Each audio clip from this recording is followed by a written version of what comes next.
அன்பு பக்தர்களே, நாம் இப்பொழுது காண இருக்கின்ற தலைப்பு கிரக யுத்தம். மார்ச் மாதம் 16ஆம் தேதியிலிருந்து மார்ச் 16, 2024 முதல் ஏப்ரல் 20 தேதி வரை அல்லது மே மாதம் வரையில கூட நம்ம வச்சுக்கலாம்.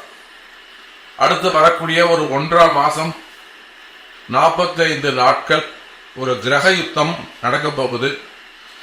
இந்த கிரக யுத்தம்னு நம்ம சொல்றோம், கிரக சேர்க்கைன்னு சொல்லல. நம்ம சொல்லும் போதே நீங்க இந்த வார்த்தைகளை கவனிக்க வேண்டும். அந்த கிரக யுத்தம் அப்படின்னு சொல்றோம், கிரக சேர்க்கைன்னு சொல்ல 6 கிரக சேர்க்கை 5 கிரக சேர்க்கை அப்படின்னு சொல்லல, கிரக யுத்தம்னு சொல்றோம். ஏன் என்ற யுத்தம்ங்கிற வார்த்தையை எங்க சேர்க்கிறோம்னா,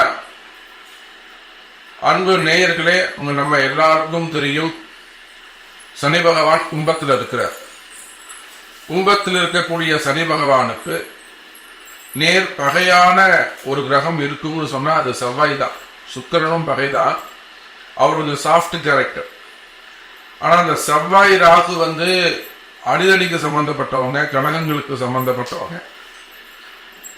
பெரும் யுத்தங்களுக்கு எல்லாம் யாரு அதிபதி அப்படின்னு கேட்டீங்கன்னாக்கா செவ்வாய் தான். அப்ப அந்த செவ்வாய் பகவான் சனியோடு சேர்க்கிறார். பொதுவாகவே சனி செவ்வாய் சேர்ந்தா அது ஒரு தோஷமான சேர்க்கைன்னு சொல்லுவாங்க. எந்த ஒரு ஜாதகத்திலையும் சனியும் செவ்வாயும் சேர்ந்திருக்க கூடாது அப்படின்லாம் சொல்லுவாங்க. அப்ப இந்த அடுத்து வரக்கூடிய அந்த 1.5 மாசத்துல மார்ச் 16ஆம் தேதியிலிருந்து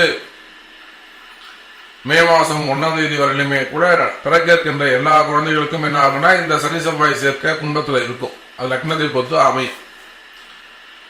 அப்ப அந்த சனியும் செவ்வாயும் சேர்க்கிறார்கள். அந்த இடத்துல தேவையில்லாத அரசியல் கழகங்கள் ஏற்பட போகுது.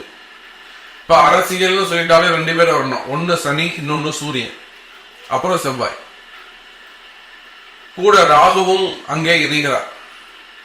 அந்த சூரியன் யார் கூட இணைகிறார்னா ராகுவோடு இணைகிறார். அங்க சூரியன் ராகு நேர்பகை.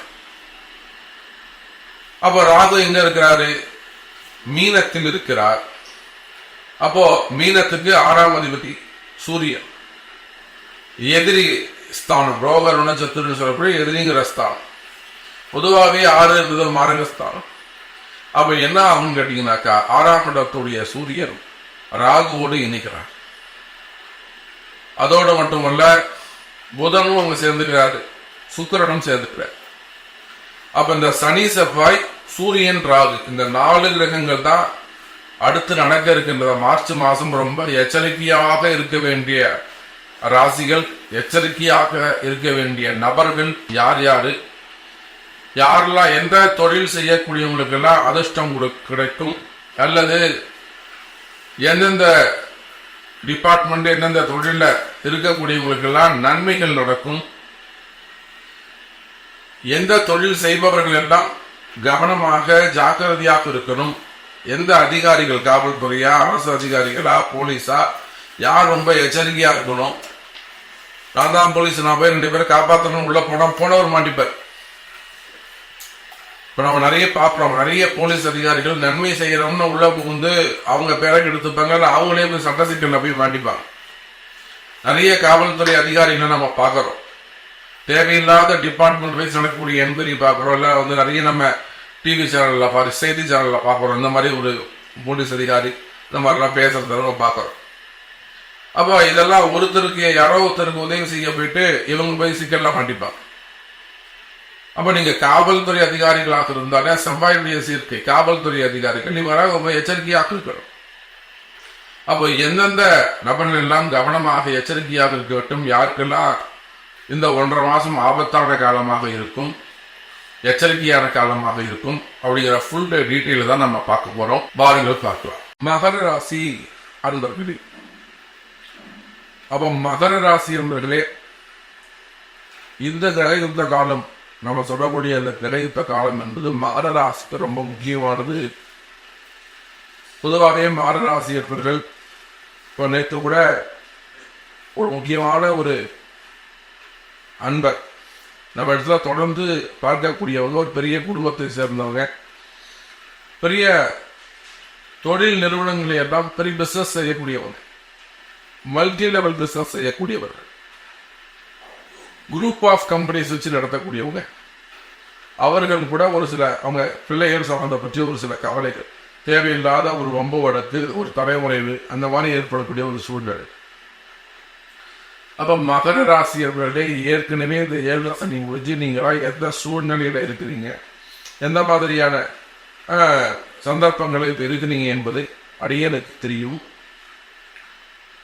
அந்த மாதிரியான ஒரு குரூஷியலான பீரியட்ல இந்த கிரகயுத்த காலங்கள் மெயினா உங்க ராசிநாதன் சொல்லக்கூடிய சனி பகவான், அதே போல 3-10 கூடியவர், 3-11 கூடிய அந்த செவ்வாய் முழு அசுவராக அவர்கள் மாறுகிறார். பொதுவாகவே சனி செவ்வாய் வந்து பகை.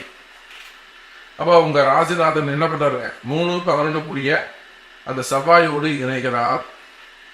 அதோட மட்டுமல்ல, இன்னொரு பக்கம் பார்த்துதான் மகர ராசி என்பதிலே ராசிக்கு 3ஆம் இடத்துல சூரியன் ராகு 8ஆம் அதிபதி. மெயினா அதுதான் பிரச்சனை.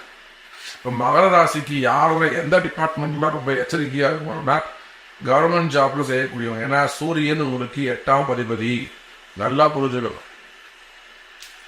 சூரியன் மகர ராசி சூரியன் உங்களுக்கு 8ஆம் அதிபதி. அதுவும் அந்த ராகு என்பவர் 8ஆம் அதிபதியோடு இணைகின்ற பொழுது மிகுந்த எச்சரிக்கையோடு நடந்து கொள்ள வேண்டும். மகர ராசி என்பது நான் சொல்றது இன்னும் உங்களுக்கு புரியாது. இல்லை உண்மையிலேயே உங்களுக்கு அந்த துன்பம் இருக்குமே, அதனால சுச்சுவேஷன் இருக்குமே, ஆனால் நான் உங்களுக்கு ஒரு பெரிய எப்படி சாமி நீங்க இதை சொன்னீங்க, ஒரு கடவுளாவே உங்களுக்கு எனக்கு தெரியும். எப்படி சாமி நீங்க நேரில் பார்த்த மாதிரி சொல்றீங்க அப்படின்னு கேட்பீங்க. ஏன்னா 8ஆம் அதிபதியோடு ஒரு ராகு சேர்றார் அப்படின்னு சொல்லும் பொழுது அந்த குடும்பத்தை அல்லது குறிப்பிட்ட அந்த மகராசி அன்பரை, அது ஆணோ பெண்ணோ, அந்த ஜாதகனோ ஜாதகியோ, அவங்களுக்கு என்ன மாதிரியான துன்பங்களை ஏற்படுத்துவார், எப்படி பயத்தை காட்டுவார், என்ன மாதிரியான பிரச்சனை கொண்டு போய் நிப்பாட்டுவார், எப்படி நேமை ஸ்பாயில் பண்ணுவார், ஒரு இமேஜ் எப்படி ஸ்பாயில் பண்ணுவார், ஒரு ஃபேமிலியை எப்படி ஸ்பாயில் பண்ணுவார்னு அந்த கிரகத்தை வச்சு நமக்கு அந்த காலத்துவம் தெரியும். அவன் இந்த கிரக யுத்த காலம் என்பது நீங்க நினைக்கிற மாதிரி சாதாரண விஷயம் அல்ல. இது ஒன்றும் செய்வனே அல்ல, வெறும் மந்திர மாந்திரிகம் அல்ல, கிரக யுத்தம். அவன் மகர ராசி யாரா ரொம்ப எச்சரிக்கையாக, மெயினா அரசியல் தலைவர்கள், சூரியன் ராகு. நீங்க அரசியல் இருக்கீங்களா, எந்த கட்சியில வேண்டுமானாலும் இருங்க, எந்த நாட்டில் வேண்டுமானாலும் இருங்க, எந்த மாநிலத்தில் வேண்டுமானாலும் கொடுங்க. மெயினா மகர ராசி அன்பர்களை மிகுந்த எச்சரிக்கையோடு நடந்து கொள்ள வேண்டும். குறிப்பாக அரசியலில் இருக்கக்கூடியவர்கள் மிகுந்த எச்சரிக்கையாக. அதே போல காவல்துறை அதிகாரி, உயர்ந்த பொறுப்புகளில் இருக்கக்கூடியவர்கள், அதே போல காவல்துறையில உயர்ந்த ஸ்தானத்தில் இருக்கக்கூடியவர் மிகுந்த எச்சரிக்கையோடு நடந்து கொள்ள வேண்டும். இன்னொரு பக்கம் பார்த்தீங்கன்னாக்கா மகர ராசி, இந்த ஃபைனான்ஸ் டிபார்ட்மெண்ட், நிதித்துறையை சார்ந்தவர்கள், அட்வொகேட்ஸ், ஜட்ஜஸ், ஆடிட்டர்ஸ். அதே போல இந்த பக்கம் பார்த்தீங்கன்னா டிபார்ட்மெண்ட், பிடபிள்யூ டிபார்ட்மெண்ட்டாக இருக்கலாம், அதான் டிபார்ட்மெண்ட்டை சேர்ந்தவங்க. அதே போல உயர்ந்த ஸ்தானங்களை அரசு, சூரியன் ராகு மிகப்பெரிய செலிபிரிட்டி, ஒரு ஃபேமஸான உத்தியோகம், IAS, IPS, secretary, chief secretary, governor, commissioner, chairman, director. அப்ப நீங்க அரசியல் தலைவர்களாக இருந்தாலும், அரசு அதிகாரிகளாக இருந்தாலும், அல்லது தனியார் துறையில உயர்ந்த ஸ்தானத்தில் நல்ல பிசினஸ் பண்ணக்கூடியவங்களாக இருந்தாலும், கார்பரேட் நிறுவனங்கள், சபாய்சரை சேர்ந்தாக்கா கட்டுமான தொழில பில்டர்ஸ்ல ஒரு பெரிய கார்பரேட் நிறுவனமாக இருக்கலாம், பெரிய கார்பரேட். மகர ராசியில எத்தனையோ அந்த கார்பரேட் நிறுவனங்களை நம்ம பார்க்கிறோம். அதே போல ரியல் எஸ்டேட், அதை கொஞ்சம் பெருசா செய்யக்கூடியவர்கள், இந்த ரியல் எஸ்டேட் தான் ரொம்ப முக்கியம். அப்போ மகர ராசி அன்பர்களே, இந்த நான் சொன்ன இந்த சூரியன் ராகு தொடர்பு படுத்தி தான் இந்த டிபார்ட்மெண்ட்ல நான் சொல்லியிருக்கேன்.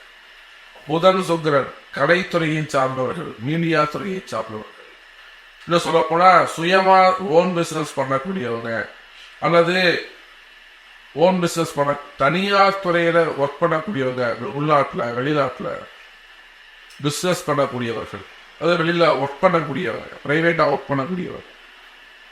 அப்ப யாராக இருந்தாலும் கடன் சுமையா இருக்கலாம், கடன் பிரச்சனையா இருக்கலாம், வப்பு வழக்கா இருக்கலாம், சிறை தண்டனையாக சம்பந்தப்பட்டதாக இருக்கலாம், வெயில் சம்பந்தப்பட்டதாக இருக்கலாம், ஒரு வாக்குவாதங்களாக இருக்கலாம், சொத்து தகராறாக இருக்கலாம், மறைமுகமான பிரச்சனையாக இருக்கலாம், அல்லது உங்களுக்கு அங்க வரக்கூடிய தொழில் போட்டிகள், தொழில் எதிரிகளாக இருக்கலாம்.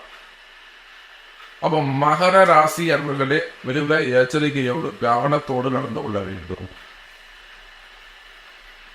அவ இந்த காலம் குரூசியலான பீரியட் சாமி, நீங்க கரெக்டா சொல்றீங்க. மனசுல அந்த பயம் இருக்கு. ஆரோக்கியம், மகர ராசிக்குள்ளே உங்க ஆரோக்கியத்துல நிச்சயமா கவனமாக இருக்க வேண்டும். சிறு சிறு ஆபரேஷன்ஸ் ஆசிரியத்துக்கான வாய்ப்புகளும் உண்டு. கொஞ்சம் எச்சரிக்கையாக உண்டு. அப்ப இதுல இருந்து நம்ம தப்பிக்கிறதுக்கு என்ன சாமி வழி? ஓகே, நீங்க சொல்லிட்டீங்க, சுச்சுவேஷன் அப்படிதான் இருக்கு, அது தெரியுது.